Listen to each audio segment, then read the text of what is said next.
So I flew up to Boston for a business meeting, short trip, up in the morning, back down in the afternoon. But as the meeting was wrapping up, I realized I might catch an earlier flight back to JFK than I expected. And this gets me excited. Because I had just moved to Westchester, I was working in the city, and I had this long train ride back and forth every day. So since my commute sucked so much time out of my life, I was hyper aware of how I spent the rest of it.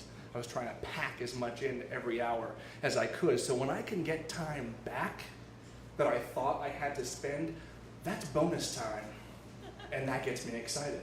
So I get to the airport in Boston, I get to JFK, I jump in the cab line, I hop in the first cab I see, and I say, I'm going to Westchester. Austining, you know what that is? And the guy's like flipping through this big book, and he points, and he shows me. It says Austining, and a flat fare for what it costs to go to Austining. Now, when I was in the cab line, they gave me a piece of paper. It's like passenger's bill of rights type things. And it says what your rates are going to be. And it says on there, it's a metered fare to Westchester. So I say, it says here it's a metered fare. He's like, no, this is what it costs. Tell me now if you don't want it. I can't lose my spot in line. I don't want to lose the fare. And I'm like, all right, well, I don't want to waste time jumping out, getting to another cab, having them tell me the same thing. So I was like, fine, okay. Do you know where you're going? Yeah. Okay, off we go. So I want to make the most of my time in the cab, so I call my office, because I was gone all day, catch up on what I missed. And while I'm on the phone, the driver turns around and says, do you have a GPS on that? Yes, I have a GPS.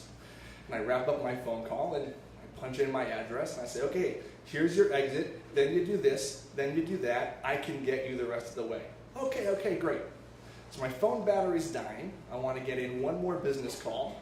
I get it in. While I'm on that call, he does not take the exit that I just told him to take. Call wraps up.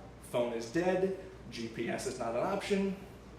And I say, why didn't you take that exit? I told you to. No, that was wrong. That was wrong. We are now sitting in some prime late afternoon New York City traffic. My bonus time is slipping away, but eventually we get to a place where I do know where I am, and I can say, okay, do this, I'll get you there.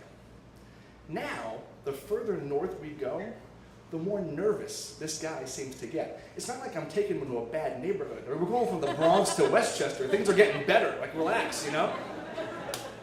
But every once in a while he asks me like, oh, how much further? When's the next exit? Are we almost there? I'm like, man, it's gonna be fine. It's gonna be fine. The guy's like 70, easy. He's Indian or Pakistani. I'm sorry, I didn't know which. And we finally get to a place where, okay, here's the exit. Go down my street. We pull in front of my house. And he parks the car. And he folds his hands on his lap.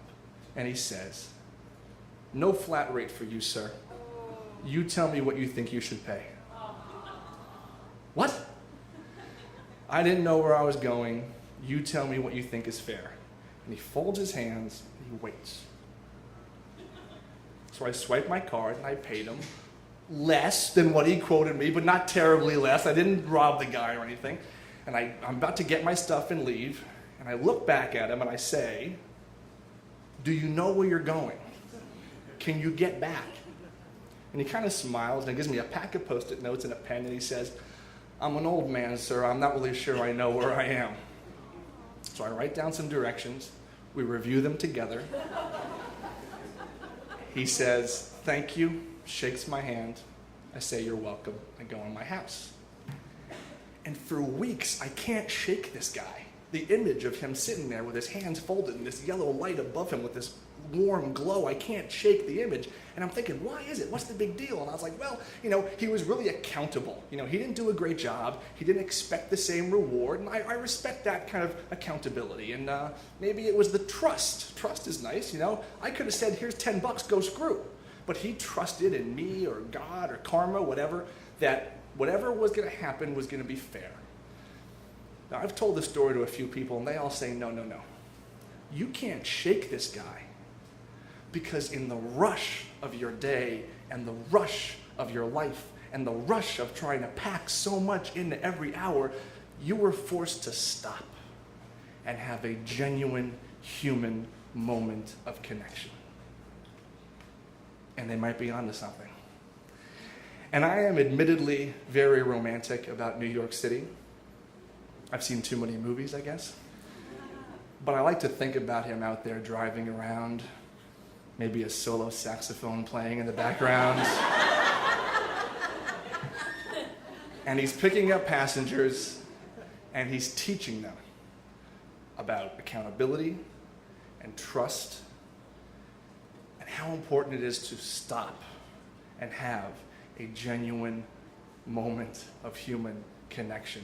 And I want all of you to be nice to your cab drivers, because one day it might be him. Thanks.